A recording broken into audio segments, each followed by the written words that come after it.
Everyone, it's Zahava. Welcome back to the channel. In today's video, we're going to talk about the 10 books that I currently have sitting on my Kindle. I'm going to move over a little bit so I can put up the covers over here as an image for reference for you guys. And I will tell you, or I'll attempt to tell you, why it is that I've chosen these books. First of all, you guys should know that the reason that I am filling up my Kindle, there's two reasons for that. One is because, as some of you may know, I'm going to be traveling soon, and I just don't want to bring a whole bunch of books with me on like a big flight to go visit my sister. It's always easier to have your Kindle with you when you travel, but that presents its own challenge because I don't love reading on a Kindle. I prefer to have a book in my hand. I just like the motion of flipping a page as opposed to hitting a button on a screen to kind of flip a page. I know it seems kind of like an arbitrary thing to say, but for me it's not so arbitrary. It is pretty much the reason that I don't love reading on a Kindle so much, and I'm really trying to get myself more into the habit of reading on the Kindle because A, it's cheaper than finding books in print, and B, it's definitely more portable. It fits in many more of my bags, and it's easier to travel with, and I can take it to a beach, and I can take it to a restaurant, and in the car as I'm driving, and just for weight and the amount of books that you can store on it. And this is not a sponsored video. It's me trying to convince myself that a Kindle is a better, more intelligent way to be reading in terms of practicality and the fact that I can borrow books from the Amazon library because I have an Amazon Prime membership. But that being said, you are limited to the rotating list of stuff that is on that library unless you want to get a Kindle Unlimited subscription, which I doubt that I will get because as it is, I'm having trouble using the Kindle to begin with just out of habit. I prefer to have, whenever possible, a physical book. But as I've said, that kind of weighs you down a little bit. So for purely practical reasons, I'm trying to get more into reading on my Kindle. And so far, it's not going well. It's not going well. And you guys, if you've seen my previous video and maybe the one before that, you'll know that I tried to read Salt and Broom, and I couldn't go through with it. I couldn't go through with it. It is still on my Kindle at the time of recording this video, and this will be book number 1, which I will put up here. And I won't go through the reasons that I am not going to finish the book or that I plan to return it, but essentially at the moment that we're filming, it's still on the Kindle, and I don't know if I didn't finish it because I don't love the idea of a witchy retelling of the Jane Eyre Chronicle, or if it is because I just don't like the Kindle in general. So I think that I have to, before I actually jettison Salt and Broom from the Kindle itself, I do want to try reading one of the other 9 titles to see if maybe I'm judging Salt and Broom too harshly because of the way it's being presented to me. Like, my question is, were I to have received the book in print, would it have been an easier thing for me to stomach? I don't know, because I only have it on the Kindle right now, and I can't decide if it's the Kindle I don't like, or the story I don't like, or both of those things combined. So, but I definitely know that I don't like that story for that reason. Now, I'm going to be telling you about these books in no particular order. So the first one that I'm going to talk to you about is called Not Tonight, Josephine, A Road Trip Through Small Town America. And I'm going to read from here because I want you guys to know like which ones I chose and why, and I'll talk about it after. So 2 Brits, George and Mark, set off from New York City to explore the back roads of America. In this calamity-ridden travel tale, George sets out in true cliched fashion to discover real America. Throw in plenty of run-ins with the police, rapidly dwindling finances, and Josephine, the worst car in the world, and you have all the ingredients for a classic American road trip. Will George and Mark make it all the way to California? And then there's Rachel, George's girlfriend, left back in England. Would traveling to the United States without her turn out to be the stupidest decision he had ever made? So I thought that one sounded interesting enough. I was looking for anything at that point just to put on my Kindle. It sounded kind of interesting, so I downloaded it. I haven't read it, but we will see.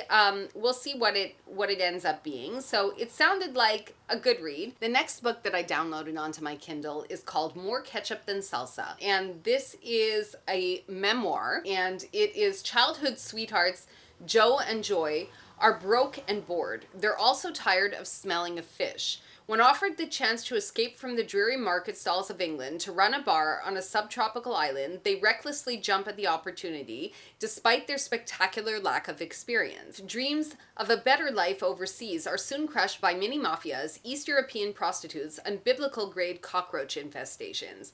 Joe and Joy's foreign fantasy turns into a nightmare as they find themselves trapped with a failing bar in a foreign land, pandering to a bar full of oddball expats while trying to stop their relationship crashing into the rocks. Can they save their business, their dreams, and their relationship before it's too late? And I think that sounded like a really good read to me too, so I'm kind of excited to get started on that one.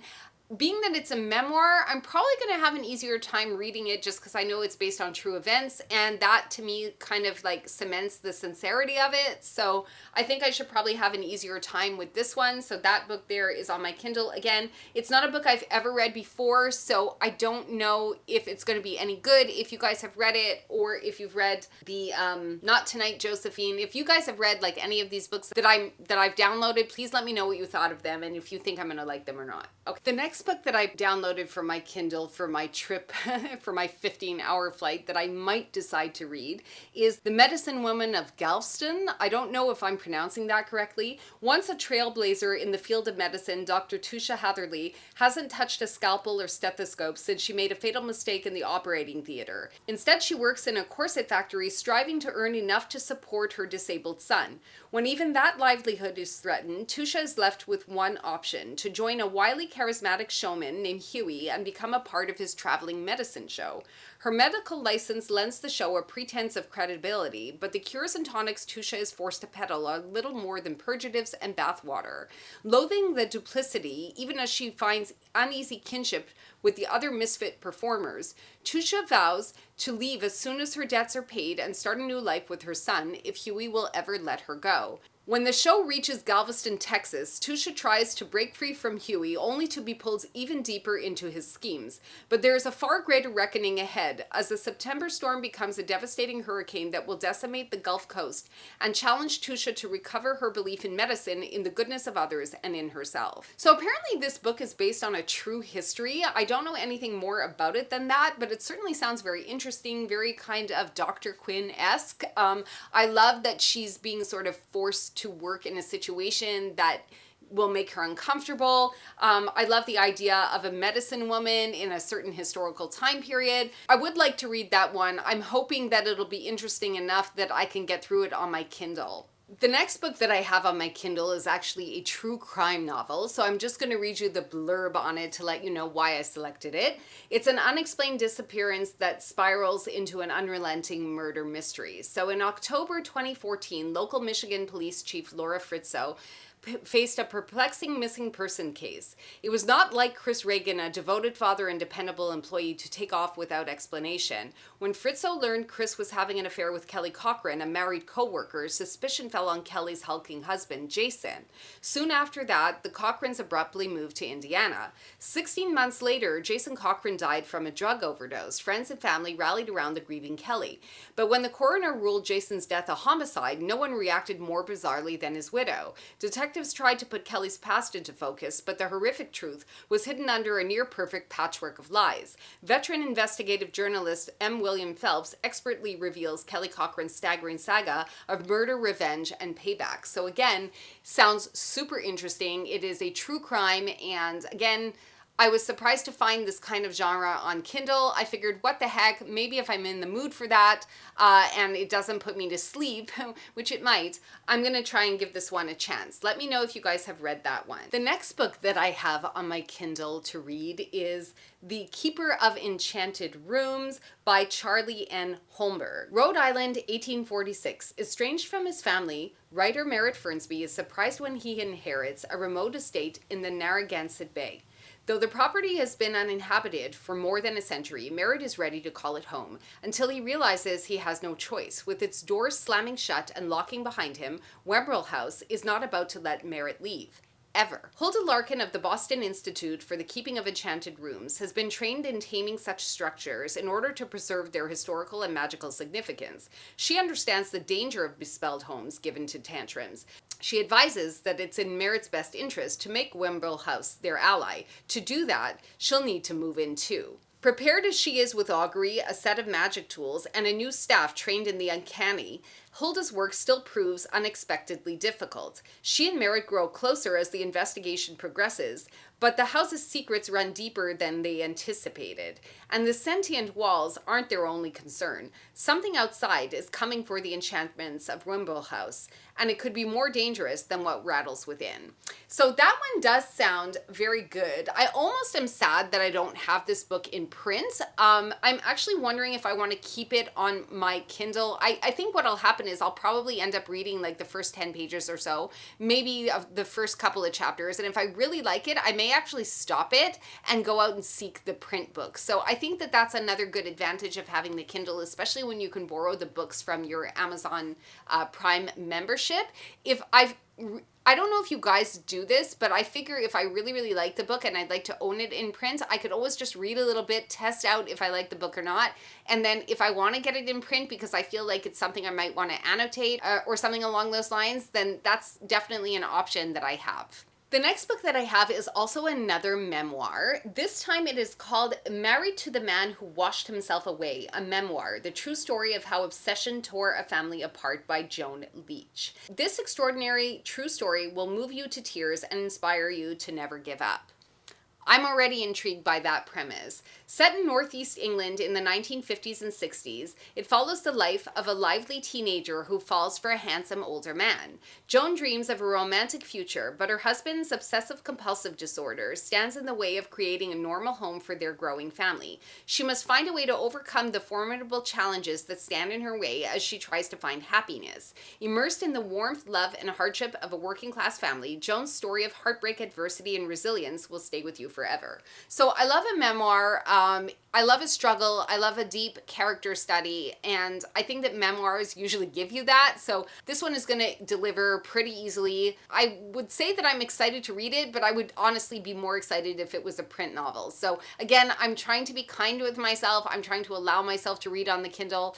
I just wanted to let you guys know in this video what I have on my Kindle and to find out if you guys have read these books or listened to them on Audible or, you know, have these in print in your library. And then, you know, you guys can let me know if you think I'm going to like it or not. Okay.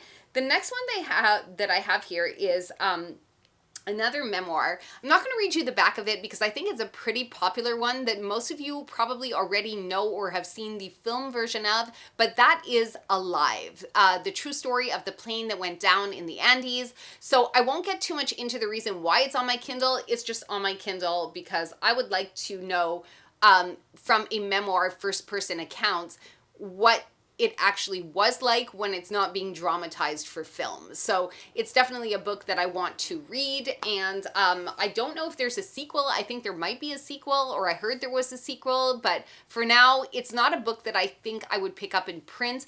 I may listen to it maybe on Audible if I find that I really can't get into the Kindle reading of it, but I really enjoy the story. I may try and see if it's on Audible. I haven't checked that yet, but again, this video, I keep like deviating from the point. Like, it's supposed to be what's on my Kindle because I'm trying really, really hard to get into reading the Kindle, but I don't know if I'm going to be able to do it. I have to be honest. I have to be honest. Even with these, what I think are very good selections that I chose intentionally to entice myself to keep up with this kind of commitment. Now, this one here, I don't know if anyone else has ever read this. I found this in the Kindle library. I just thought it really looked interesting. It's another memoir, so that's boding really well because the chances that I read it are super high. Like, I was reading on my Kindle. I never mentioned it before on the channel, but one of the books that I did pick up on my Kindle was actually Radium Girls. I don't know if you guys have seen that or read it or seen it around, but it was the story about the girls that were painting watches and they were using radium to make them glow, and how it led to a whole bunch of physical deformities and things like that. So if you guys haven't checked that one out, you should check it out also. Maybe I'll just flash it up here on the screen for you guys so that you can check it out. It's not currently on my Kindle. I have read it in the past, but excellent read. So in that vein of having stories about historical stories about women, I picked up Three Ordinary Girls, the remarkable story of the three Dutch teenagers who became spies, saboteurs, Nazi assassins, and World War II heroes.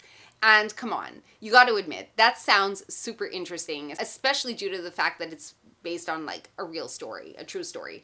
So I'll just read you a little bit of the back. An astonishing World War II story of a trio of fearless female resistors whose youth and innocence belied their extraordinary daring in the Nazi-occupied Netherlands. It also made them the underground's most invaluable commodity. May 10th, 1940, the Netherlands was swarming with Third Reich troops.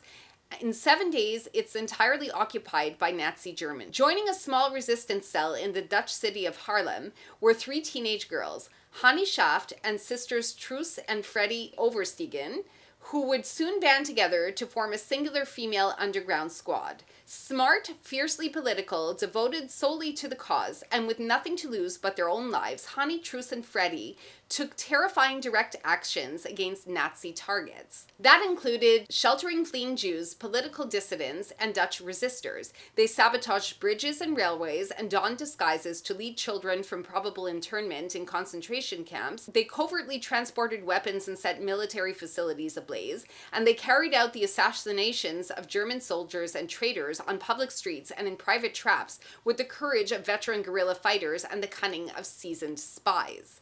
In telling this true story through the lens of a fearlessly unique trio of freedom fighters, Tim Brady offers a fascinating perspective of the Dutch resistance during the war, of lives under threat, of how these courageous young women became involved in the underground, and of how their dedication evolved into dangerous, life-threatening missions on behalf of Dutch patriots, regardless of the consequences.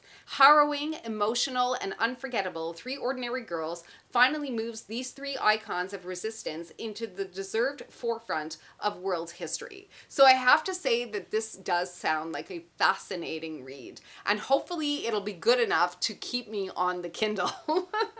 So let me know if you guys have seen that one. The 9th book that I have is also a World War II era book. It is Gangsters versus Nazis, How Jewish Mobsters Battled Nazis in World War II Era America. So it's a different setting, and it also has to do with mafia and, you know, Jews and Jewish mafia and battling against Nazis and that kind of thing. So I don't know about you, but I think that that's like a really interesting premise. Here's what it says in the blurb. So the stunning true story of the rise of Nazism in America in the years leading to World War II and the fearless Jewish gangsters and crime families who joined forces to fight back. With an intense cinematic style, acclaimed nonfiction crime author Michael Benson reveals the thrilling role of Jewish mobsters like Bugsy Siegel in stomping out the terrifying tide of Nazi sympathizers during the 1930s and 1940s. It was also a Goodreads top nonfiction of 2022. So I love a good nonfiction. Again, if I feel that I really can't get into the Kindle reading of this one, it's definitely one that I'm going to seek out on Audible. 100%, because I definitely want to know the story of this. I just don't know if I want to know it enough to go through it on the Kindle. But, you know, I'm trying. So it continues. As Adolf Hitler rose to power in the 1930s Germany, a growing wave of fascism began to take root on American soil. Nazi activists started to gather in major American cities, and by 1933, there were more than 100 anti-Semitic groups operating openly in the United States. Few Americans dared to speak out or fight back until an organized resistance of notorious mobsters waged their own personal war against the Nazis in their midst, gangland style. In this thrilling blow-by-blow account, acclaimed crime writer Michael Benson uncovers the shocking truth about the insidious rise of Nazism in America and the Jewish mobsters who stomped it out. Learn about Nazi Town, USA, how one Long Island community named a street after Hitler, decorating buildings with swastikas, and set up a camp to teach U.S. citizens how to goose step. There's like a whole bunch of weird noises coming from outside. I don't know if you guys can hear that, but it's like completely derailing me. Okay, you guys, my neighbor is actually running his leaf blower right now, so I don't know if you guys can hear that, but I just went to close the window. So let's get back to this just real quick. So it says, packed with surprising little-known facts, graphic details, and unforgettable personalities, Gangsters versus Nazis chronicles the mob's most ruthless tactics in taking down fascism, inspiring ordinary Americans to join them in their fight.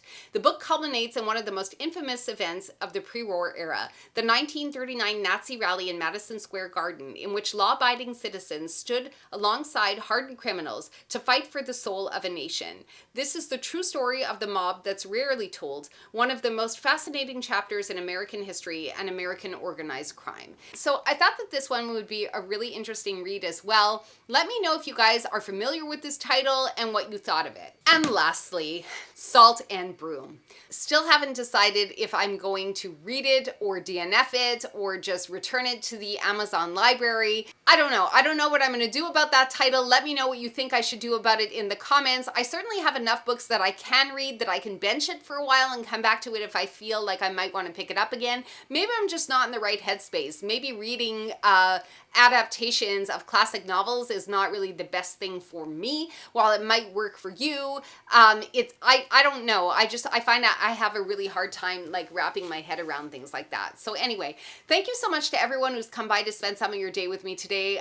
Again, as I said, I'm kind of new to BookTube, so I'm still getting my bearings, still trying to figure out how it is that I want to find my voice and develop this channel. It's a new trajectory that we're going on this channel, and I'm hoping to develop and grow the channel on BookTube and really just talk about books and things that I like about them. But there's also a little bit of a learning curve, so I just really appreciate that you guys are bearing with me while I navigate these uncharted waters, and hope that you guys enjoy the content that you're receiving and that things are more or less strung together in a cohesive way during the editing process. So again, thank you so much for being here. Please remember to like the video and subscribe to the channel. Let me know in the comments which, if any, of these books you have read, what you think I might think about them, and yeah, I will see you again in the next video. Ciao for now.